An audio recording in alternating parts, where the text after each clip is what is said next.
જય માતાજી મિત્રો, આજે મેં જે 9 વાગ્યાનો ટાઈમ મૂક્યો હતો કે હું લાઈવ કરવાની છું, ઈ લાઈવ રોકવા માટે મને મારા ગુરુનો આદેશ આવ્યો કે ભાઈ લાઈવ નથી થવાનું. એટલે ગુરુનો આદેશ ઈ મારા કહેવાય ને શિરોમણી છે. અને એવા સારા સારા સાધુ સંતોનો આવ્યો કે ભાઈ સનાતન ધર્મને છાંટા ઉડે એવો આપણે લાઈવ નથી કરવાનું બેટા, લાઈવ ના કરતી. એટલે બધાનું માન સન્માન રાખીને હું હજુ વાત જ કરતી હતી. એટલે મારું લાઈવ રોકવા માટે પોલીસની મને બે ગાડીઓ મારી પાછળ થઈ, બે ફોર વ્હીલો. વિચાર કરો તમે કેટલી એ વાતમાં પેલી સચ્ચાઈ હશે કે આટલા લોકોને મને રોકવા આવવું પડે છે.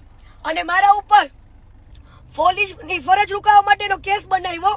તો તમે લોકો જોઈ શકો છો વિડીયોની અંદર કે મને કોઈ પોલીસે બહાર કાઢી જ નથી કુંડની અંદર, બરાબર. આજે વગર વાકે તમે કોઈનું બાવડું પકડો તો ભાઈ કોઈ વ્યક્તિ એવું તો કે હું કોઈ ગુનેગાર છું તો તમે મારો હાથ પકડો છો.